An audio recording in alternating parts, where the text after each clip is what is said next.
Important update here on UK's second wave. We're going to be asking a very important question. So the UK leadership, based on the current data, is bringing in all kinds of business destroying and cancer diagnosis delaying and mask wearing kind of measures and rule of six. So why are they doing this? So let's look. Here up front I'm going to show you from German data that influenzas in the lines here rise up coming into the autumn period. And we see corona is also rising, right? Because it's a seasonal virus like the influenzas. That's actually pretty normal.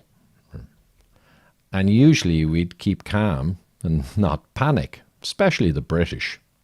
So this graph, however, was presented at a presentation to the whole of Britain a week and a half ago by these characters. And it showed the cases potentially going up through the roof to 50,000 a day.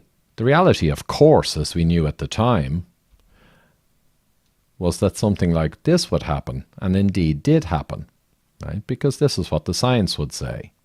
So why did they put this out to the people? What possible purpose? Well, one reason is to fuel or hype a case-demic. We'll explain what that is in a moment. But you need to ask yourself, ask the question of your leadership, why are they doing this? So case-demics, we've had this hysteria in the UK and Ireland and all over Europe actually from June to September 2020. And a case-demic, quite simply, can be shown here. In a real epidemic, you have cases rising and falling by the viral curve, largely independent of lockdowns. And now we have, coming into autumn, cases rising rapidly. But a lot of these are due to false positives, which we'll discuss in a moment. But let's look at the deaths. In the real epidemic, they rose, sadly. The susceptible were affected. But the epidemic was over, really, in May 2020. Let's look now at the impacts in a case-demic. And as you can see, you can barely see them. There's still less than one person per million per day with a positive PCR test sadly passing. So that's a case-demic. This is a very important article, and there are many now, on false positives from the PCR test. So I'll explain. Here we have the epidemic back in March, April. UK is in purple there. That was indeed an epidemic and very sad impacts. Out here at the end of May coming into June, it's no longer an epidemic by any reasonable definition because the impacts are falling right down. But if you keep testing with PCR tests, as the authorities seem to have been pushing, you'll get yourself a case-demic, which we indicated a few minutes ago. Let's look at the PCR tests. If you're doing 10,000 PCR tests in a day, and the UK is doing 250,000, but let's say 10,000, and you get 100 positives, that's kind of scary.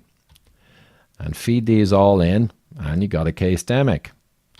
But what if we were scientific, and we thought about the actual data and the science? Well, then we'd realise that 50 to 90 of these, 100, could be false positives at a sensitivity of 99.2%. That's just the math. Another bunch are old fragments of virus from maybe an infection a month or more ago, so they're meaningless as well. You could have trivial positives, genuine fragments of virus, but no transmissibility, and they're going to be gone in a couple of weeks without any transmission, so they're trivial, they don't count for anything. And you will have some concerning positives in there at a very low rate of people who are transmissible or symptomatic and may be relevant. This is the number that should be taken out from the 100 and fed in to the tracking to look at preventative measures if necessary. Then you wouldn't have a case-demic though, really, would you?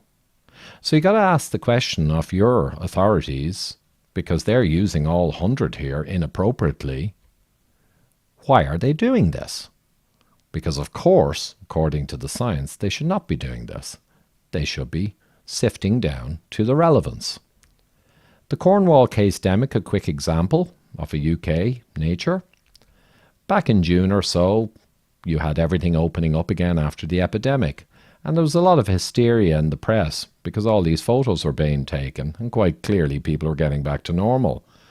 Here's one from Soho, I believe, in that time period. And there was a huge amount of fear. Got a lot of replies validating that a couple of million people poured into Cornwall over the last 3-4 months, and you couldn't even get seats at restaurants. It was packed out.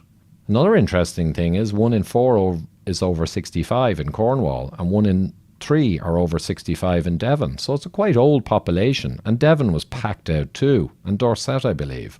So a perfect natural experiment to get empirical data. So what actually happened in this long period of cramming? Was there an ICU spike over the 3 months? No, not in the least. Were there many deaths over the 3 months? Remember, more than 2 weeks. There were 0 deaths, apparently. So this is a perfect example of a case-demic, a natural experiment showing that it's a case-demic.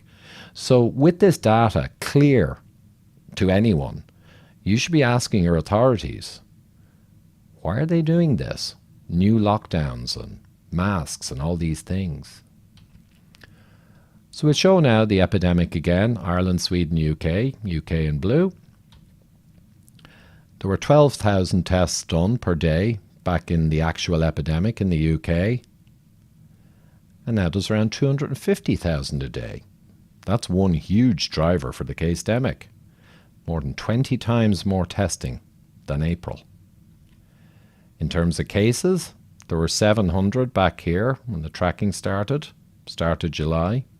These are PCR positives being called cases, but they're not cases. As I mentioned to you, they're PCR positives, viral fragments. Cases are people who are symptomatic or hospitalized. So that's a big obfuscation. But anyway, it's up to 7,100 of these so-called cases. So that's very scary. Let's remove now and look at the impact again, coincident with all of these cases. And we can see that almost nothing is happening. Around 0.6 deaths per million people per day in the UK carrying some viral fragments. Let's project out. What should we expect to see in this scenario? Well, some people are saying or pushing that we could see this and justifying new measures and rules of 6 and God knows what else. People like this. But in reality, the science would suggest we'd see something like this coming into the winter, right? Mortality like prior years. So let's bring in Spain, who's ahead of the game and one of the worst affected coming into autumn in Europe, and France. And let's take the Spanish pattern, because they're ahead of the UK, and we'll translate or bring it across to the UK. And hey presto, it follows the science, what the science would expect. France will do the same, project across. Yeah, it predicts what the science will predict too. The science predicts this, and usually we make interventions, particularly economy-destroying ones, and ones that risk many, many more lives than will ever die from SARS-CoV-2. When we make measures like that, we use science. So you ask your leadership, why are they doing this kind of stuff? Right? That's an important question. I'll show another view here. Recently, the figures have shown around 60 to 70 per day in the latter days in the UK, deaths with SARS-CoV-2. But if you look at the date of death, right, the corrected data from the database, it's a very different picture of a slow rise. And if you project out, again, you would expect to see a relatively normal rise of respiratory mortality coming into the winter. And with all the hyper testing, you're going to see a lot of SARS-CoV around too. But again, you would keep calm and not panic, given that that's the expectation. But it seems the leadership is trying to insinuate some kind of picture like this and justify further economy and society destroying measures, making up a lot of scary stuff.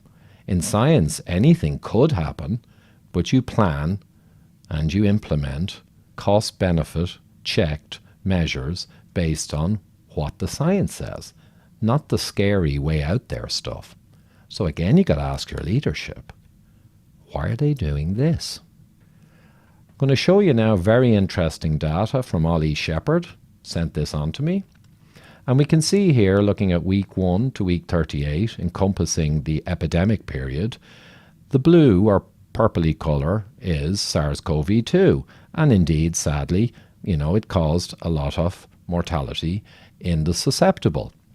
We'll show Sweden in comparison, who had no lockdown. And it's very similar. They actually did better than the UK as it happened.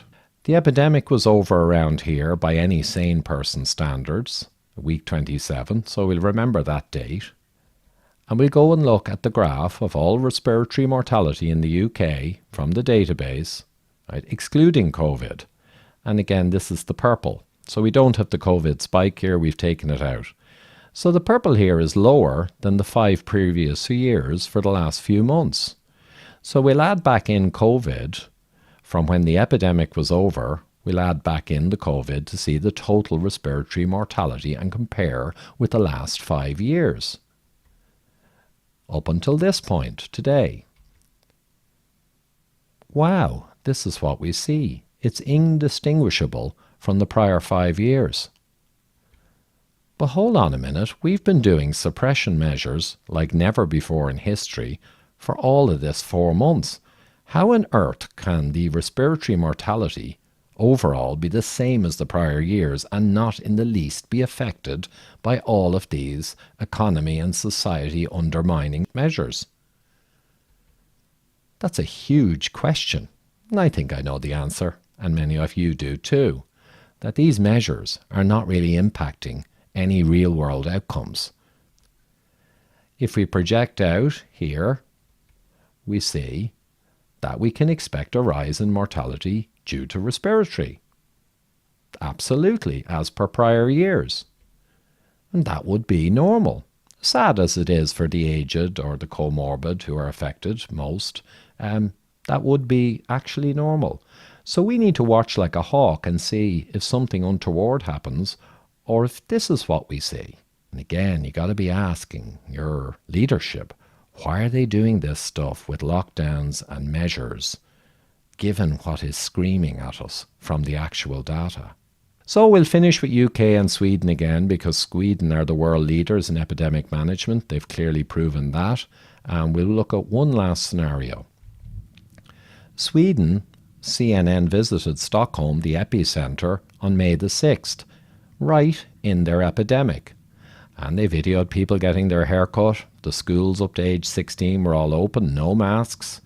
People were asked to stay arm's length in restaurants, and they did, I guess. And people who had symptoms stayed at home. But this video showed a pretty normal life in the epidemic. Right? They did better than the UK. You might wonder, how are they looking in the past few weeks? How about this? These are photos taken from the past few weeks in Sweden. Life is very much back to normal. As I say, they're the masters in epidemic management. Here's a couple more pictures. Does it look good to you compared to the UK and what's going on? They're even in the tube trains. Not a mask in sight. The British used to be pretty reasonable and pretty tough and good managers of crises. Won the war and all that. So what's gone wrong? Why are they now bringing in many, many measures that are damaging society, economy, causing delays in cancer and other treatments, and wreaking havoc over the long term? What happened to them? Why are they doing that? And I'd suggest you use this hashtag as you present data like this in the future. Data showing, like the published paper from Birmingham University today, that lockdowns don't work, right? When you're sending out that data, consider adding the hashtag. Why are they doing this? Thanks for listening, guys. And just a reminder that I do need support to continue putting together all of this content. And at patreon.com/Ivor Cummins, or for PayPal at tinyurl.com/Ivor Cummins, where you can do a one-off or a monthly support. So I'd really appreciate that, guys, and keep me getting the science out there and countering perhaps the more biased corporate type science. Thank you.